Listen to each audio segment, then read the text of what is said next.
Welcome back for another session uh, on the MuleSoft integration with Salesforce using Streaming API. So we're going to see what is the Streaming API. Streaming API is a more real-time and event-driven API that allows Salesforce to push the message to the Excel system. For example, when you go and change the contact, the changes can be triggered immediately to the Excel system. So this is ideal for applications that require a near instant data update without polling. And some of the use case that's useful is where you want to monitor the data changes, anything that's happening within the Salesforce. It could be a standard object, it could be a custom object. You can monitor that.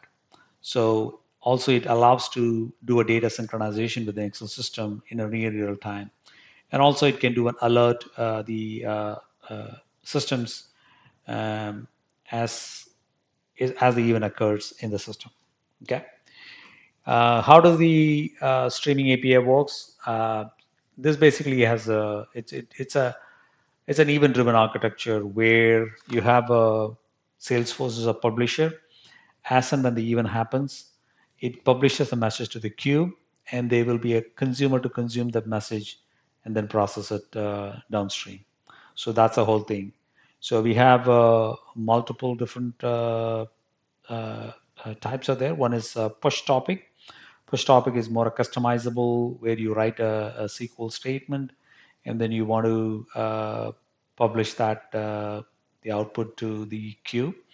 And the platform event is another event where you want to have a custom event message to be sent to the notification. So here you can configure and you can write a code to publish the message to the uh, queue. And change data capture is something which is out of box available in Salesforce, where the minimum customization, all you have to do is just identify what object you want to be tracked, whether it's a custom object or a standard object. All you have to do is enable that object. We're going to see how to enable it. The protocol it uses is CometD in this streaming API. And as we talked, there are about 4 different types are there. Push topic, generic events. These two are not recommended anymore by Salesforce. So we are not going to be touching much on this. The platform event and series is where we're going to focus. So some of the key components on this solution is change data capture. This is a purely PubSub model where Salesforce will publish the message, and then there will be several consumers who will consume the message and process it. And the platform event, in this case, you're going to create a custom platform event, and you can have custom fields, or you can have a custom object, and then you can write a query to get the data, and then you can push it that to the queue. And the push topic is something that we are not going to cover right now because it's not recommended anymore by Salesforce. And the subscriber is something that you can have any number of subscribers to these queue. So that's the beauty of it. You can have a number of subscribers who can consume the same message, and then they can process in the downstream application. Quickly to look at the integration diagram. So it uses either one of them. It has a subscriber channel listener to listen to that queue for the streaming API, or you can use a replay channel listener. So both of them are supported.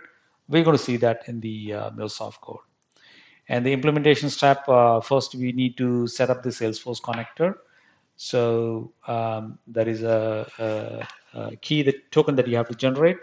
I think once you set up the developer account in Salesforce. So how do you do that? You're going to go to developer.salesforce.com, and then you would sign up.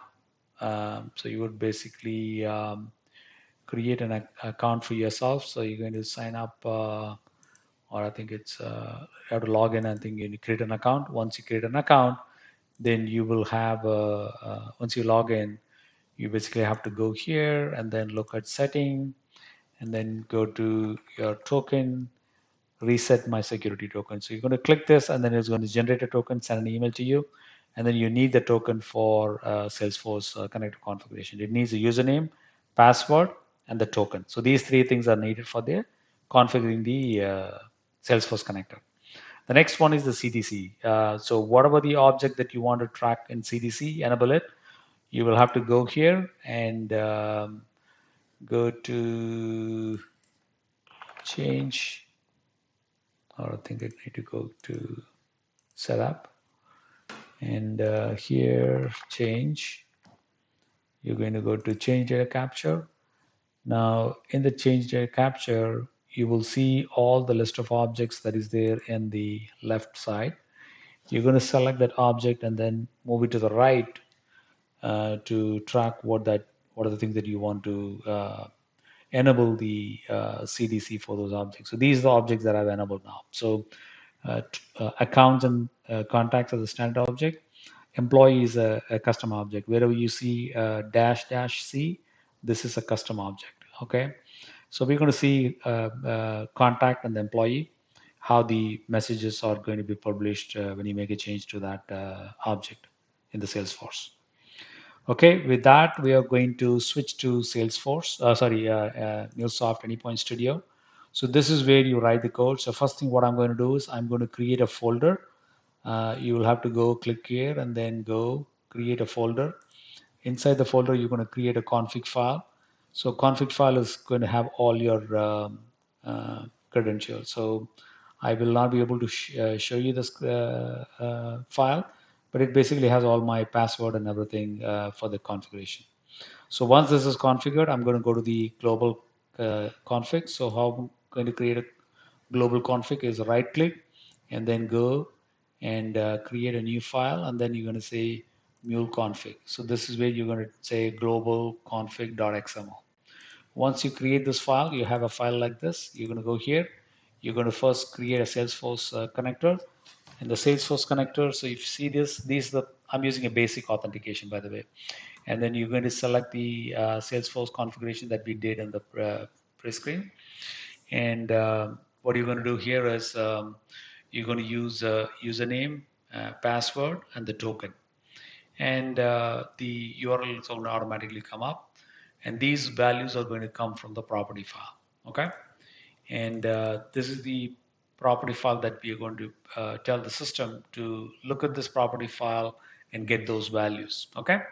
So once this is done, so we're going to go back to the flow screen. Here I have three flows. Okay. The first flow, it uses subscribe channel listener. Okay. So I'm going to give you three different variations. So you can use a subscribe channel listener.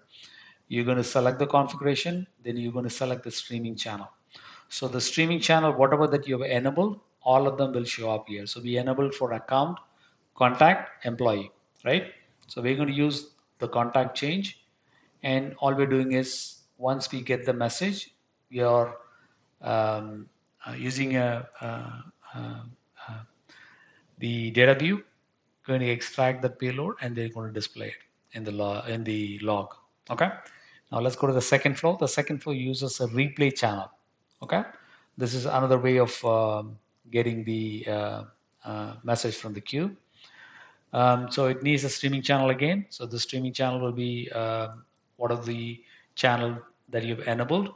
These will be picked up, and you're going to have a replay ID here. So replay ID is this way, the replay ID, which means whatever last replayed from that point, I want to relay the message. That's what it means. So it's going to read the message, and then you're going to use a logger to transform and then write it to a log. And the lastly this one is for the custom event. Okay. So here we are using an employee underscore C is a custom object. Any changes that happens to that, we want to replay here. Okay. So that's the three things that we're going to test now. So what I'm going to do is I'm going to see if my code is already compiled. I think it's all compiled, good to go. So I'm going to clear the message so that we can look at the log that is coming in from Salesforce. Now the code is running.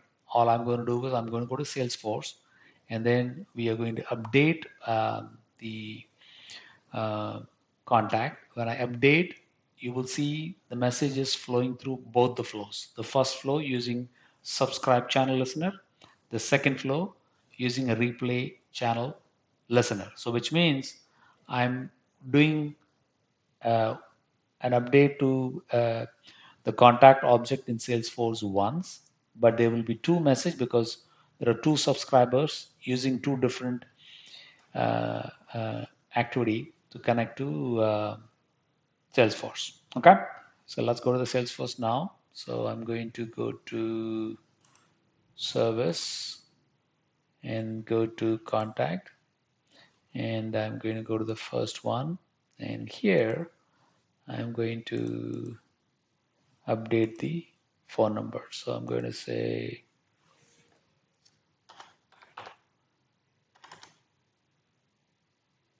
okay, so I'm going to update the phone number. I'm going to say, okay, I'm updating the first name. I'm writing the phone number. The moment I save it, immediately it's going to trigger the message. You can see that it's already triggered. You'll see two messages because we have two consumers, or we added two flows to connect to that same message. So you see for the first one, Rosalind and the phone number, and this is for the second flow, okay, which is using a replay. So we see two messages in the log, okay. So this is how the standard objects get triggered. Now we have a third flow here, which is for a custom object. I'm going to show you that also. Let's clear this.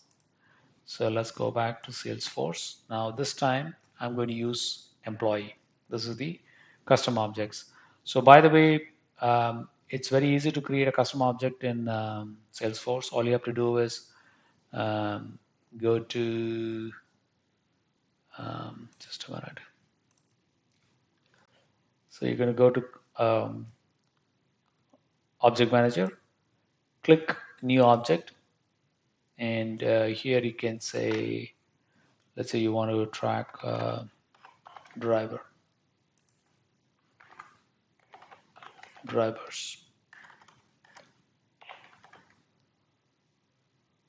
Okay, and I have only one field in that. If you want to add more field, we can add it later, and then you're going to save it. Okay, so all we are saying is we are creating a new custom object driver, and then we are adding one field called driver name. Let's save this. I saved it. Now I want to add this to the tab. So go back and click tab, and I'm going to go to tab here and create new.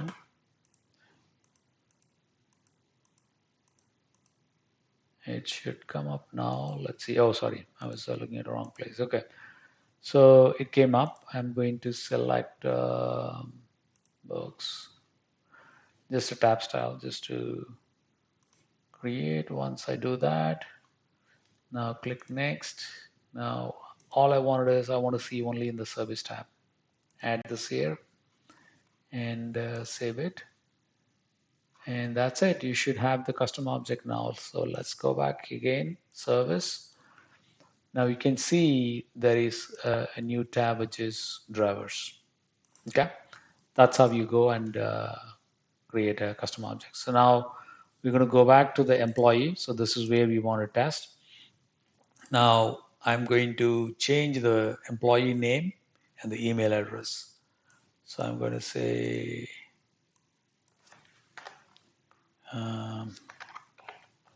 Stalin